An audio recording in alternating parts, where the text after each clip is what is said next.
a la conversación que sostendrán el doctor Felipe Bracho Carpizo, el doctor Francisco Cervantes Pérez y el doctor Melchor Sánchez Mendiola, en torno a la innovación educativa en la UNAM. Modera la maestra Pilar Martínez Hernández, directora de Desarrollo Educativo e Innovación Curricular. Buenos días, bienvenidos a todos, a todas. Muchas gracias por acompañarnos en este diálogo universitario. Como escucharon en el proceso de inauguración, la intención de este encuentro es la de llevar a cabo una reunión en la que los universitarios hablen de las distintas experiencias de innovación educativa que se desarrollan en nuestra institución.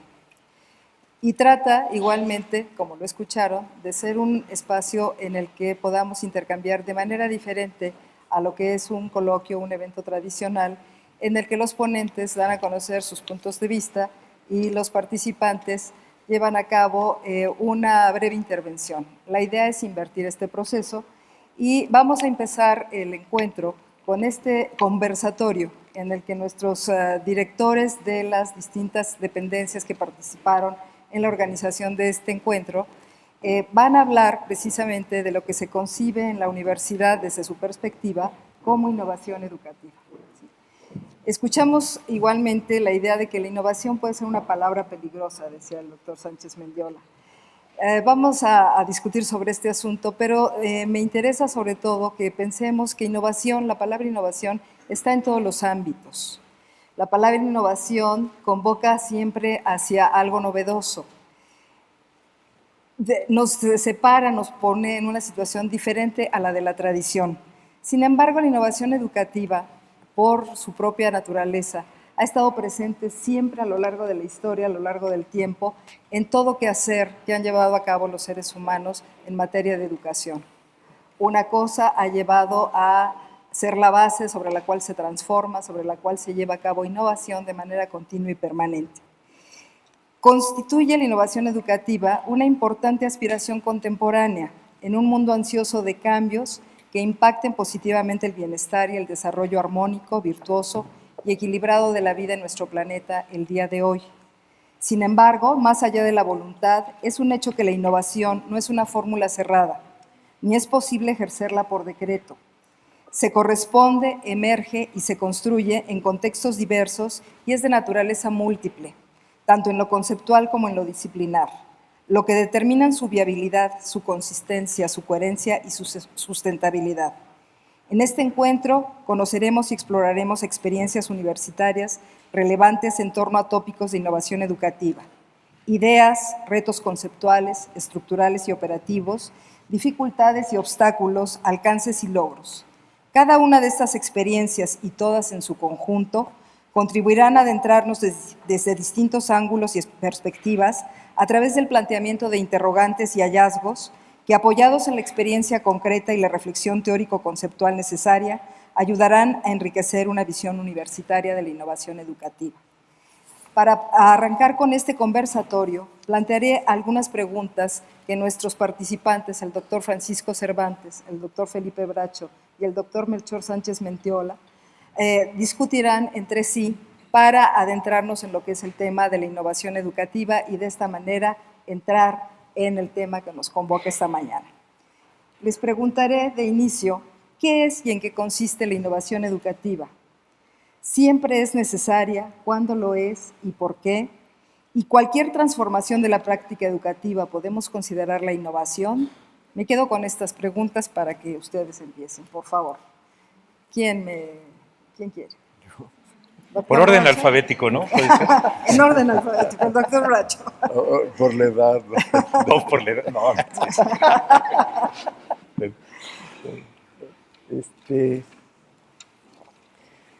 Bueno, para mí la innovación no es nada más hacer cosas nuevas o cosas diferentes, sino tiene que ver con el fondo de adoptar nuevos métodos, nuevas prácticas que nos lleven a utilizar quizá tecnologías, quizá métodos de los cuales hagan una diferencia tan importante de la que después sea difícil partir. Hay que pensar, por ejemplo, que el pizarrón fue una innovación educativa. Y al principio se pensaba que cuando se introdujo el pizarrón, pues había una revolución de si era bueno o mal. Y lo que hoy tenemos cuando pensamos ahora en innovación es muy difícil dejar de pensar en las TIC. Y por tanto pensar ahorita, creo que a cualquier persona que le diga innovación educativa va a ser muy difícil que no mencione algo que tiene que ver con las TIC. Pero el problema de fondo es cómo le hacemos para que las nuevas herramientas que tenemos a la mano, incluyendo, por supuesto, las TIC, nos ayuden a formar mejores personas, nos den la oportunidad de expresar y de que los alumnos y los maestros puedan sentir, involucrarse y tener una experiencia humana más significativa y más rica. Y eso no es fácil, porque eso pasa por la parte sociológica. O sea, necesitamos incorporar, tener acceso a la tecnología, pero también incorporar herramientas y materiales que ayuden a que los estudiantes y los maestros tengan una experiencia más profunda, más significativa y que ayude a formar mejores seres humanos, en pocas palabras. Y voy a decir algo que quizá no tiene mucho que ver con el asunto de innovación educativa, pero que creo que lo tenemos que decir. Es para mí un gran placer estar en este lugar, por la maravilla que es, pero también por el nombre que lleva. José Luis Ibáñez es una persona, siempre ha sido un excelente maestro, y es de las personas de las que más he aprendido a apreciar lo que es el ser humano, el arte, la poesía, la literatura. Realmente es un ejemplo de maestro. Es alguien que ha contribuido muchísimo, contribuyó muchísimo, y sigue contribuyendo a la cultura mexicana y a la Universidad Nacional. Y es realmente fantástico que estemos aquí en este foro. Qué bueno, doctor. Qué bueno que lo diga, porque efectivamente es uno de los grandes maestros de la Facultad de Filosofía y Letras. Sí. ¿Quiere, doctor Cervantes, por favor? Bueno, la idea de este conversatorio es que nosotros arranquemos la conversación y ustedes la continúen. Entonces, siéntanse libres de que en cualquier momento nos pueden callar y dar una opinión que sea más congruente que la nuestra. Entonces, para que no estemos así, la idea de cambiar esto era precisamente una conversación donde todos estuviéramos involucrados. Yo empecé, cuando vi las preguntas que nos mandó Ana María, a buscar definiciones, porque casi siempre uno habla de términos y a veces ni entiende lo que significan.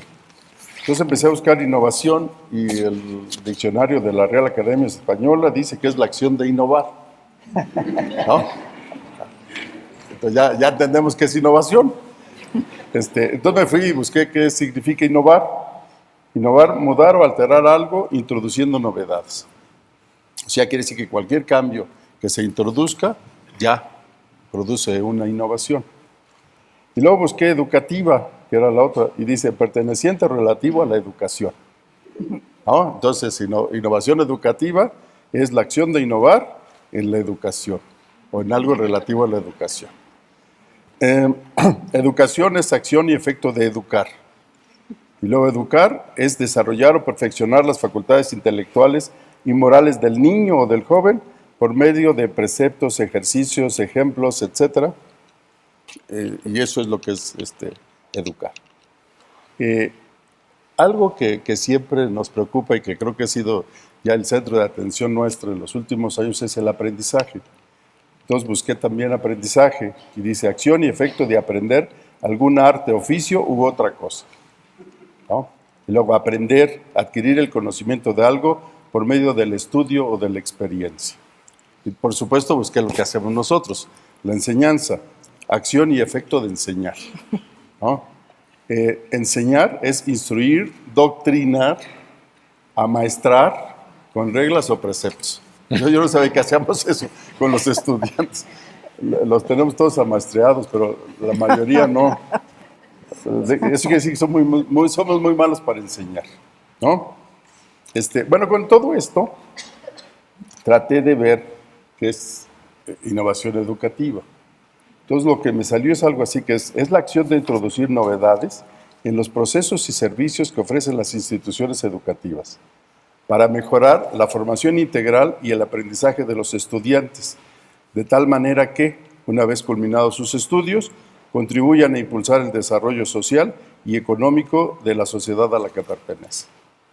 Entonces, en ese sentido, la innovación educativa abarca todas las dimensiones de lo que hacemos, no solamente el proceso de enseñanza-aprendizaje, la relación que tenemos entre las instituciones, el uso de las tecnologías, ya Felipe hablaba del pizarrón. Introducir tecnología no siempre implica una mejora, ¿sí? A veces el introducir la tecnología incluso estorba al profesor para poder llevar a cabo sus actividades que son las más artísticas de la docencia. Entonces, en las preguntas que Pilar nos hacía, bueno, ¿qué es innovación educativa? Creo que sí podemos llegar a un consenso, que es introducir novedades en todas las dimensiones que implican los procesos y los servicios de nuestras instituciones. Por supuesto que el más importante sería el del aprendizaje de los estudiantes. Luego, siempre es necesaria o no. Algo que a mí me queda claro es que lo que provoca el que las universidades tengamos que movernos son los retos que nos impone la sociedad a la que servimos. Y la sociedad siempre está en constante evolución.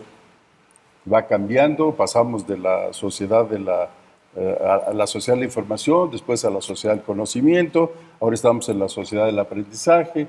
Entonces, como que ese movimiento social o ese cambio social siempre impone nuevos retos a la educación.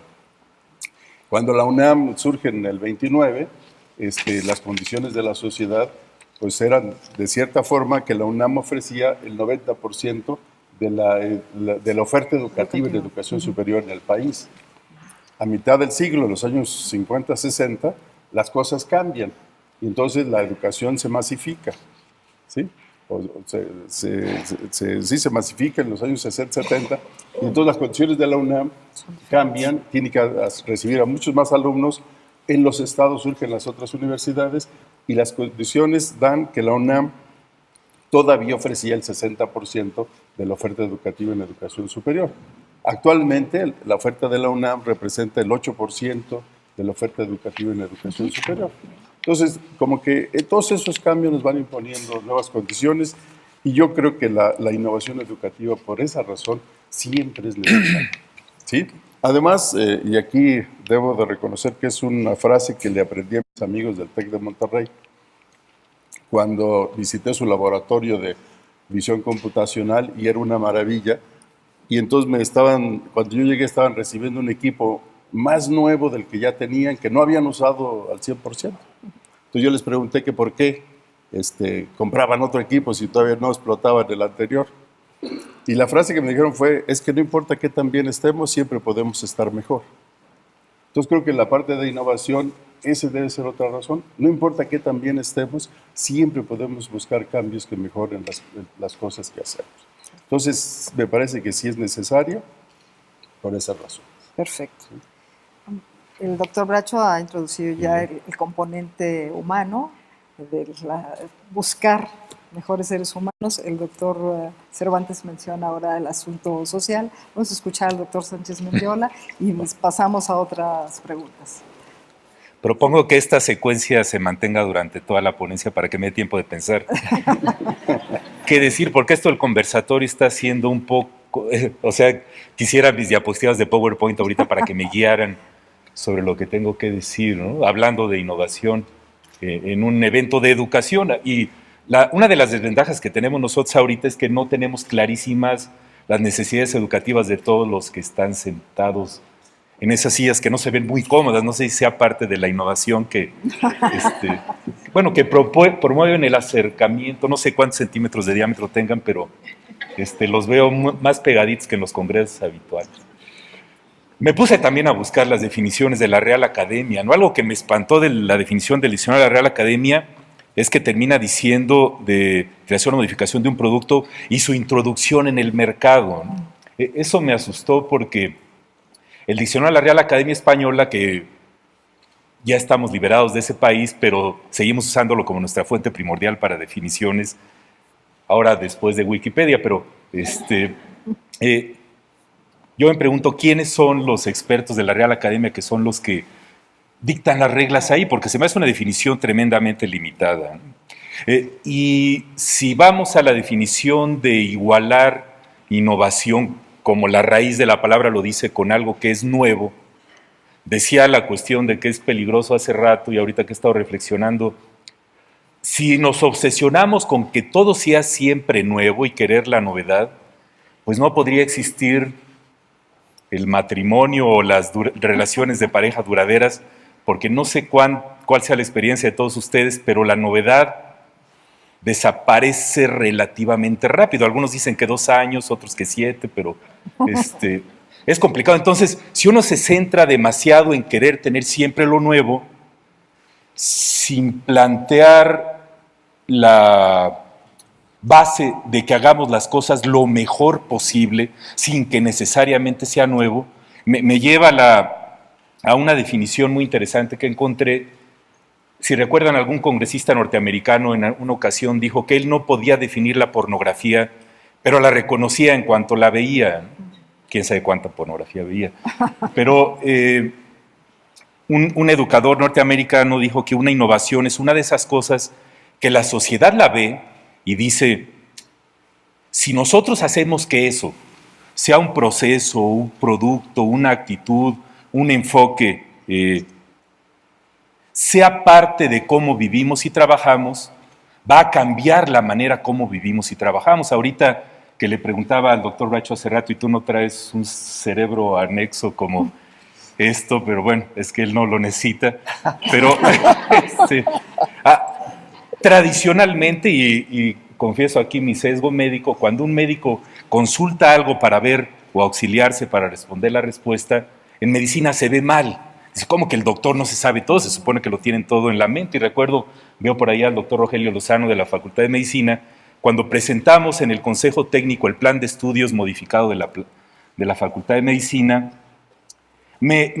hicimos una red de estas, estoy hablando del 2010, en la cual conectamos unos cables, no teníamos wifi ahí en la Facultad de Medicina, para que el equipo que trabajamos en el plan de estudios pudiéramos comunicarnos en tiempo real para ayudarnos a dar una respuesta más congruente a las preguntas del Consejo Técnico.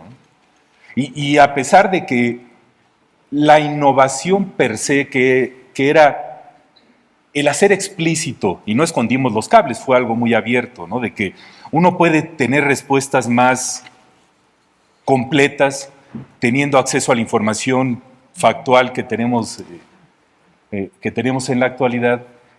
El proceso de responder de manera diferente a como estaba acostumbrado el Consejo Técnico en su momento, yo lo conceptualizaba como una innovación. Entonces, al final del día, aquí el problema es combinar esta cuestión que en prácticamente todas las autoridades educativas del mundo hay un énfasis tremendo en igualar innovación con tecnología o con las ciencias llamadas, entre comillas, duras. Aquí el reto que tenemos es integrarlo, ¿no? A mí, sinceramente, la definición que más me gusta de innovación es la definición sociológica de Rogers, que innovación es la percepción de que algo es nuevo por la unidad de adopción, que puede ser un ser humano, un grupo social, una familia, etc. Entonces, el lavarse las manos para no enfermarse de diarrea puede ser algo que no sea innovador para los médicos de cualquier país, pero para una población que está muy alejada de la disque civilización, los centros urbanos a lo mejor a veces son más civilizados que nosotros, pero en los cuales no conciben que existan bacterias. Entonces, difundir o diseminar en ellos el que se laven las manos para que no se enfermen y disminuya la mortalidad infantil por diarreas, implica que adopten lo que para ellos es una innovación. Y tenemos el reto de que la mayor parte de las patentes y de los inventos de este planeta no se generan aquí en el país, ¿no? Entonces es un reto fuerte el tratar de ligar el concepto de innovación con el concepto educativo, que es mucho de la cuestión vivencial y de experiencial. Y ahí le dejaría para seguir con las demás preguntas. Muy bien. De alguna manera ya se ha abordado el punto que tiene que ver entre la relación tecnología e innovación, o sea, como si la introducción de las tecnologías nos lleva inmediatamente a una innovación. Ya lo han mencionado, se ha planteado los límites que esto puede tener. Sin embargo, como esta es la tendencia actual, me gustaría escuchar su opinión respecto a qué requisitos debe de reunir la tecnología para que su incorporación en la acción educativa propicie verdaderamente innovación. Sé que no es una pregunta que se pueda responder en unos minutos, pero sí podríamos aproximarnos a algunas ideas, si me hicieran favor. Doctor Bracho. A ver. Lo que pasa es que, es decir, como yo lo veo, es que yo me he estado viendo la pregunta que teníamos pensada anterior.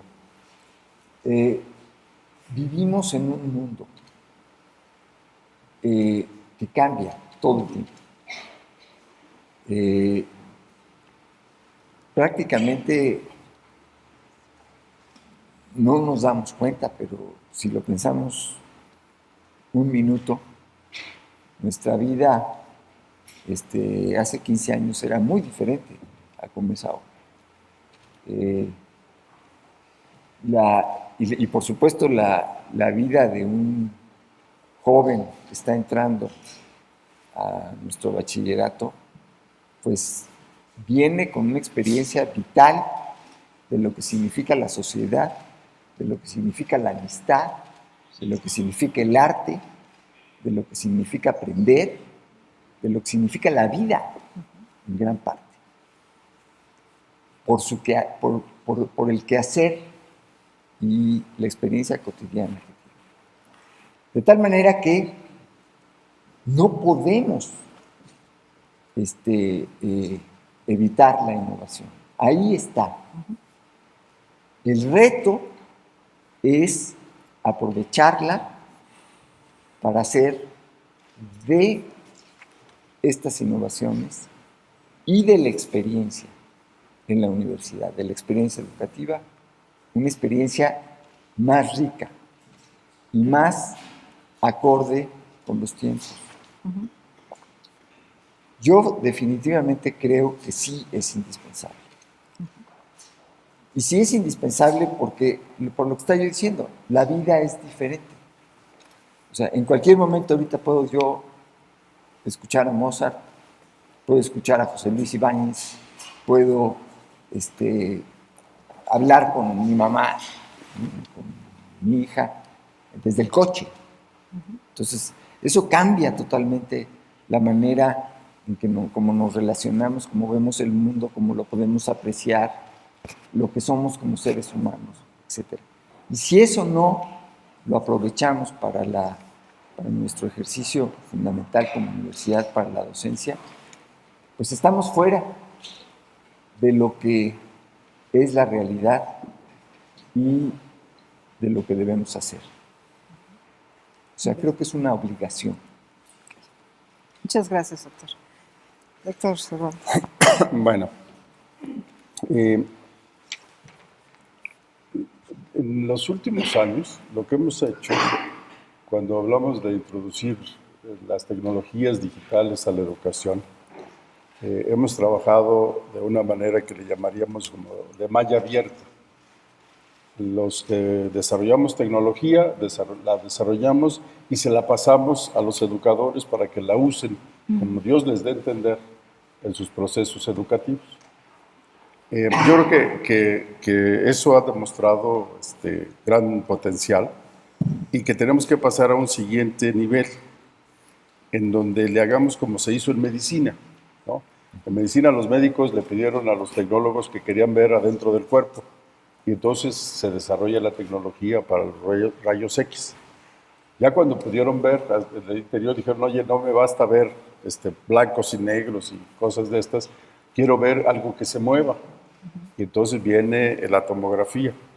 Y después ahora quiero ver más detalle, pues viene la resonancia. Y entonces hay un ciclo entre lo que es el área sustantiva, la área de estudio y el desarrollo tecnológico. Pero el desarrollo tecnológico va guiado de los retos que genera la disciplina. Bueno, eso es lo que quisiéramos que pasara en la educación.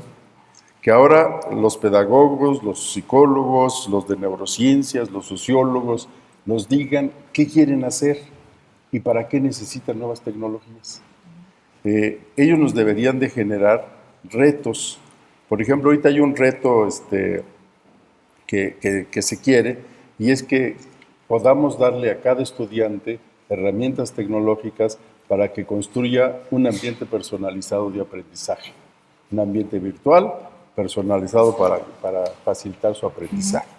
Bueno, eso es lo que necesitamos los tecnólogos, conocer los retos que impone la parte de innovación en los procesos educativos para que nosotros empecemos a buscar cómo desarrollar tecnologías que les permitan llevar a cabo eso de una mejor manera.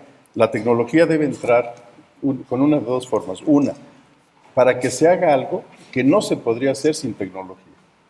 ¿Ok? O para que se hagan mejor, de una manera más eficiente o más eficaz, los procesos educativos. Esas son las dos condiciones en las que la tecnología debería de entrar.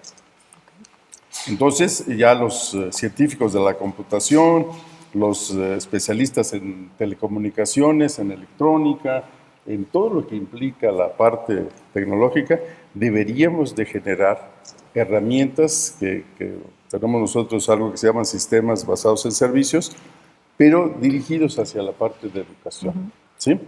Entonces nosotros tendríamos que estar eliminando los LMS y tratando de generar herramientas que a cada estudiante y a cada docente, a los docentes que les permita crear su propio ambiente virtual para la enseñanza. Y que eso facilite la tarea o el proceso de enseñanza-aprendizaje.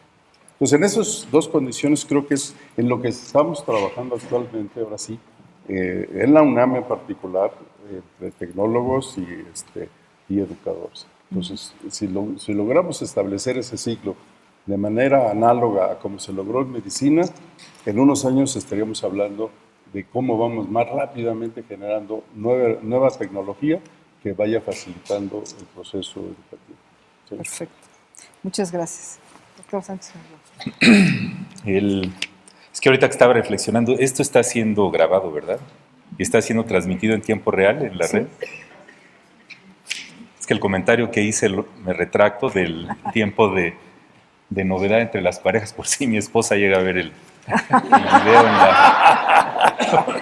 Porque obviamente se tienen que renovar los votos periódicamente para seguir en esta parte. Las tecnologías.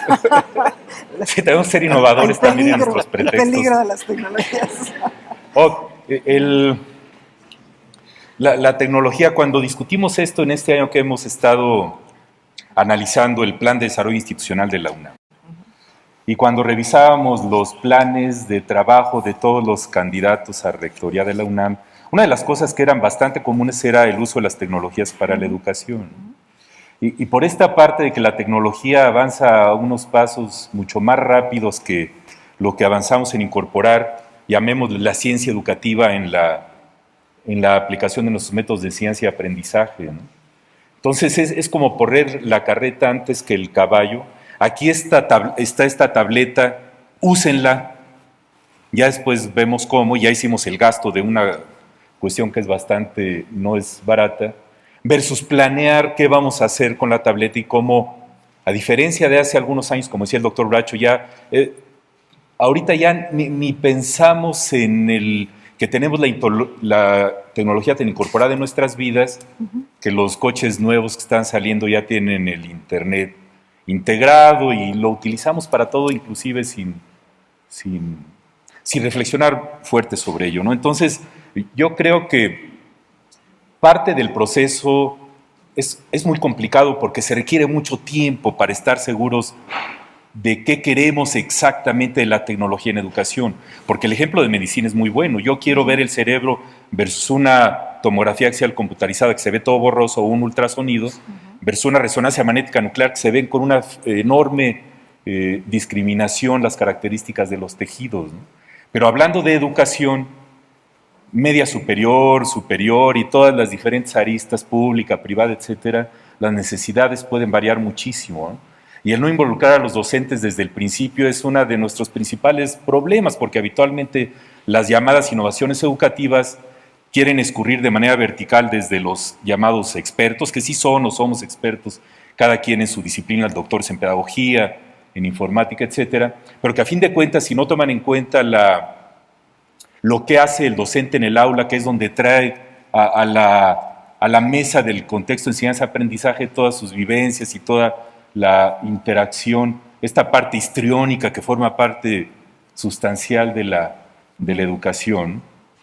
Entonces yo sugeriría que hagamos énfasis en visualizar la adopción de la tecnología desde el punto de vista sociológico.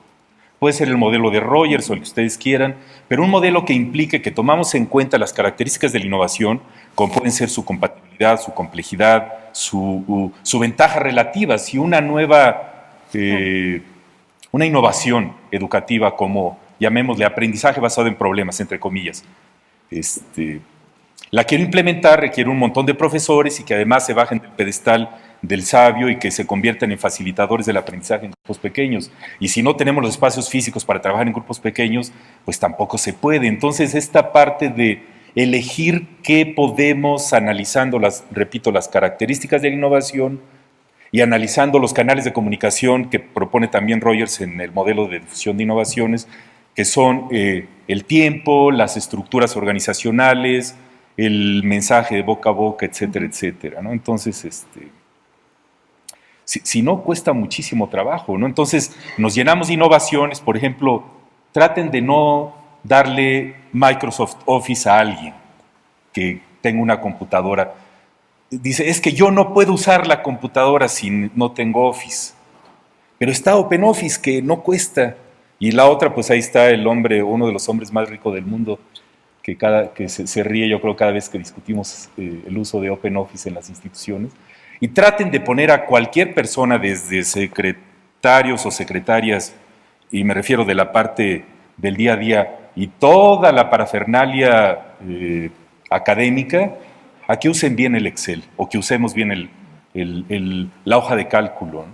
Entonces tenemos una innovación que la tenemos ahí, sabemos que ahí está, pero que el uso que hacemos de ella es como el uso que hacemos del cerebro, que es un porcentaje relativamente bajo del potencial de cada innovación. Entonces nos llenamos de innovaciones que son relativamente poco usadas porque no fueron pensadas ni dialogado el uso que se iba a dar ya en los hechos.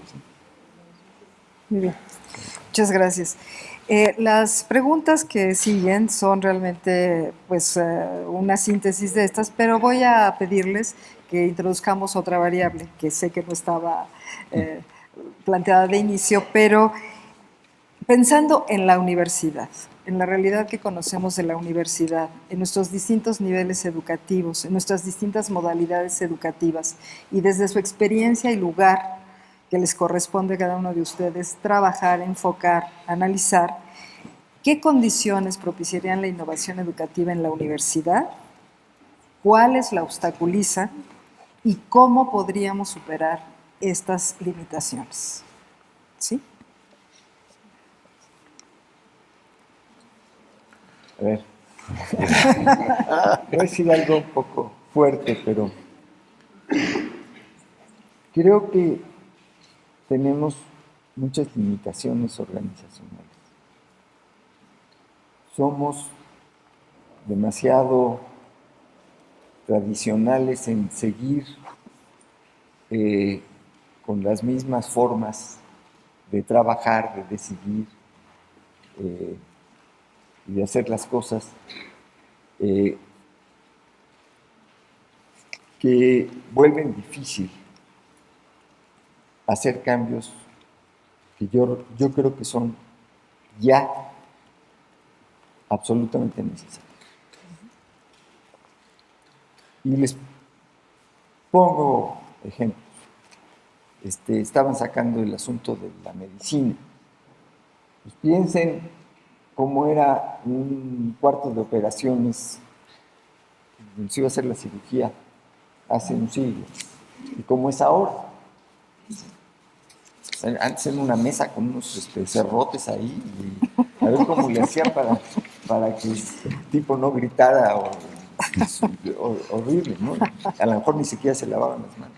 Y ahora es un aparato impresionante, todo sellado, digo, entra uno y se siente en 2001, ¿no? En la Odisea del Espacio. El salón de clases es igual, prácticamente a como era 100 años. Y piensen ustedes cómo es nuestra vida hoy en día. O sea, para la inmensa mayoría de las personas que trabajan utilizando su capacidad intelectual, mucho a poco, lo van a hacer frente a un aparato de cómputo. Si van a hacer matemáticas, nadie que realmente vaya a hacer matemáticas prácticas se va a poner a hacerlas en papel y lápiz. Nadie que vaya a escribir una obra de teatro la va a hacer sin oírla, sin tener posibilidades de ver cosas en YouTube de cómo se hizo tal y tal obra. No me imagino ninguna actividad creativa o incluso, digamos, profesional, digamos, que no se vea realmente, totalmente afectada a como eso era hace 20 años. Y eso va a seguir para siempre. Digo, va a seguir por los próximos 50, 60 años. Y en la universidad seguimos haciendo las cosas como si eso no estuviera pasando. Como si nuestros alumnos fueran a ser los mismos que hace 40 años. Yo creo que eso no puede ser. Yo creo que tenemos que cambiar los planes de estudio para dar lugar a esos cambios. Tenemos que aprender matemáticas para saber usarlas, para saber razonar alrededor de ellas y para saber sacar el provecho que nos da la computadora, la supercomputadora, para hacer modelos y pensar en la realidad de diferente manera. Y lo mismo para cualquier cosa. O sea, un arquitecto pues no va a hacer ya planos con lápiz, y ya no lo están haciendo así. Entonces la manera de imaginarse una casa, un edificio, es totalmente distinta. Y eso tiene que empezar a pasar desde el bachillerato. Porque tenemos que pensar que ya no es... O sea, ¿cuál es el papel, por ejemplo, de la memorización? Si ahora le picamos y vemos en Wikipedia, en un momento, las fechas que estamos buscando o el nombre de Sutano, pues va para afuera. O sea, tenemos que tener una idea diferente de la realidad, en donde veamos las partes más importantes, en donde realmente podamos tener un sentido, por ejemplo, de la historia, que no nos lleve a hechos específicos y datos, etcétera, porque esos los podemos conseguir, pero que nos dé una idea de lo que ha sido la humanidad, del progreso, las dificultades, etcétera, y que nos mueva a participar de diferentes maneras. Yo creo que estamos obligados a hacerlo, y en la medida en que no lo hagamos, no vamos a estar cumpliendo con nuestra misión de educar como universidad. Gracias. Nada más repíteme esta nueva cosa que le agregaste. La idea de las condiciones que propician la innovación educativa y que la obstaculiza, pensándolo en el contexto de la De la UNAM. UNAM. Bueno, yo creo que más que condiciones, quienes propician la innovación y además en otras ocasiones la obstaculizan somos las personas, ¿no? O sea, la verdad es que muchas veces el problema ni siquiera es que tengamos una normatividad de 400 años o que tengamos un grupo, Poquito menos. una población académica donde el promedio de edad rebasa los 60 años. O sea, hay condiciones que uno pudiera echarles la culpa, pero no es cierto. Yo te puedo decir que en la Facultad de Filosofía, que es donde estamos, nosotros trabajamos con docentes que están en esos promedios de edad y que son muy echados para adelante en cuanto al uso de las tecnologías. O sea, yo creo que sí tenemos ahí el origen de las dos cosas, de propiciarlo y de obstaculizarlo, somos nosotros. ¿Ok? Entonces yo creo que en ese sentido Felipe tiene toda la razón, tenemos que cambiar o tenemos que buscar la forma de cambiar. Lo que obliga a la UNAM a buscar cambios favorables es que siempre por su naturaleza está involucrada en buscar solución a los problemas nacionales. Sí. ¿Sí? Entonces ahorita con esto que planteó la reforma educativa, que casi nadie pone atención en los puntos importantes, todo el mundo se va contra el tratar de correr a los malos maestros de básica. Pero en realidad hay algunos aspectos, por ejemplo, uno de los aspectos que a mí me gusta mucho es el reducir la desigualdad en el acceso a la educación. ¿Sí? Tenemos un país muy diverso, en donde las condiciones son muy, muy diferentes de un lugar a otro. Es más, en Monterrey, 10 kilómetros fuera de Monterrey, la conectividad es casi nula, ¿no? O sea, no necesitamos así como el norte y el sur, ¿no? A veces cerca de una ciudad las condiciones son tremendas. Aquí en la zona metropolitana no tenemos las mismas condiciones en el Pedregal que en Chimalhuacán. O sea, tenemos una desigualdad en el acceso a la educación y sobre todo a la educación superior tremenda, ¿sí? Una cobertura del 34%, entonces quiere decir que si tenemos casi 4 millones que van a la universidad o que van a la educación superior, tenemos más de 6 millones que no pueden ir y que tienen todos los créditos cubiertos para hacerlo. Entonces, yo creo que en ese sentido la UNAM siempre está buscando la manera de cambiar las cosas. Y yo creo que se tienen ejemplos muy claros. Hace 45 años se crea el SUA para atender a todos aquellos de la zona metropolitana que por diversas razones no podían venir al campus. Y entonces se diseña un modelo especial, un modelo académico especial para atenderlos. Y se hace una novedad que realmente provoca un cambio en la facilitación del acceso a la educación superior. Ahora la UNAM está volteando a todo el país. Hay 2.457 municipios, de los cuales solamente 680 tienen acceso a educación superior presencial. Quiere decir que más de 3/4 o 3/4 de la población no tiene acceso en sus lugares a la educación superior. Entonces, yo creo que esas son las condiciones que van propiciando que dentro de la UNAM, todas las dependencias y todas las entidades académicas estemos siempre buscando cómo cambiar para poder hacer más de lo que estamos haciendo.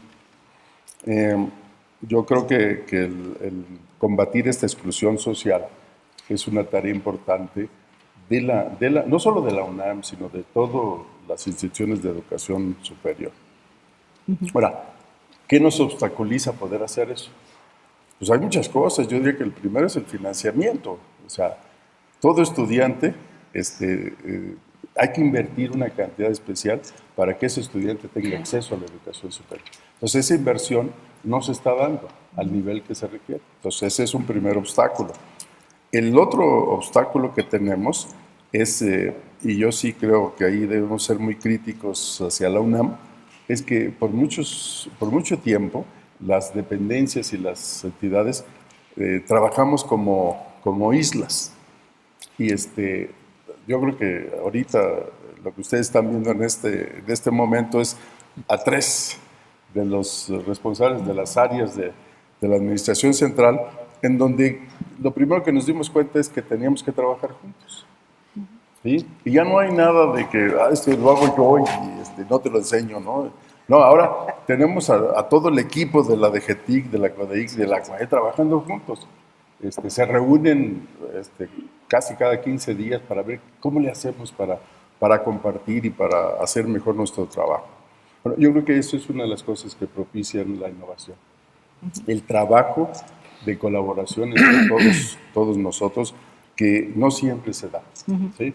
Y creo que lo tenemos que impulsar cada vez más.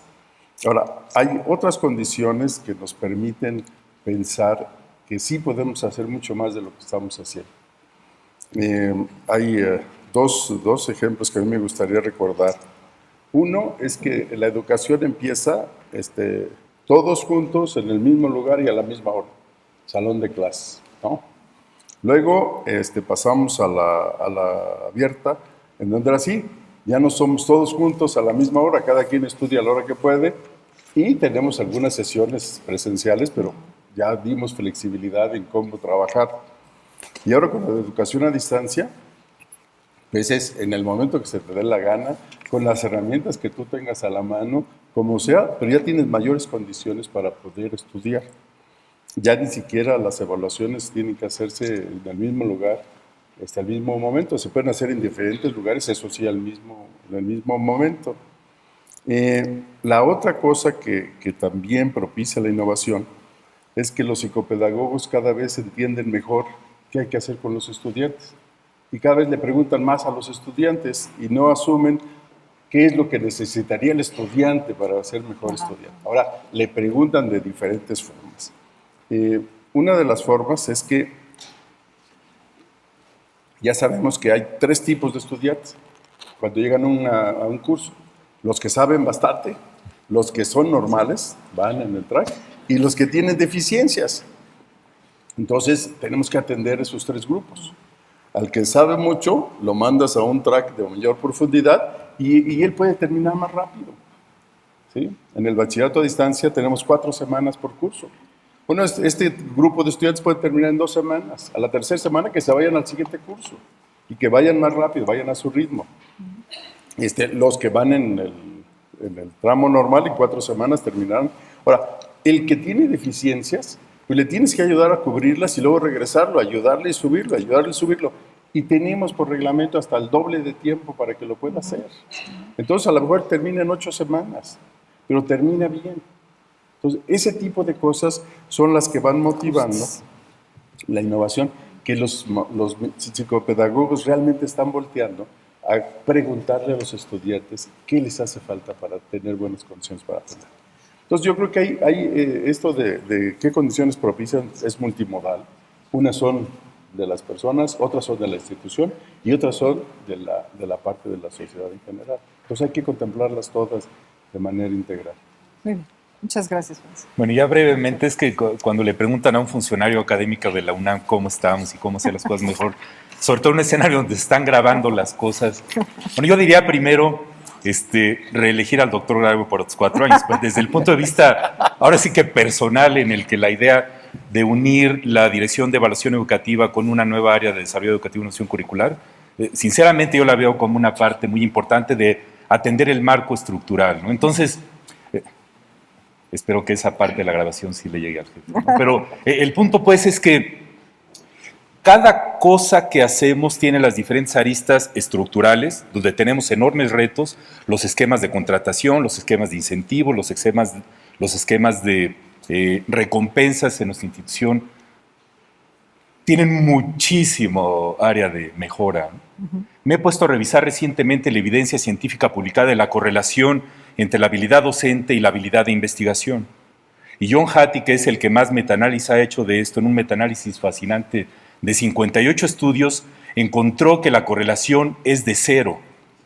Pero no negativa, no positiva, es de 0, es decir, no existe correlación entre el ser muy buen docente y el ser muy buen investigador. Eso no quiere decir que no se puedan tener los 2 atributos, pero no existe correlación y la mayor parte de los incentivos, de las contrataciones, de la contratación de la planta académica joven está muy orientada a la parte de investigación, ¿no? Entonces yo diría que debería haber mayor balance.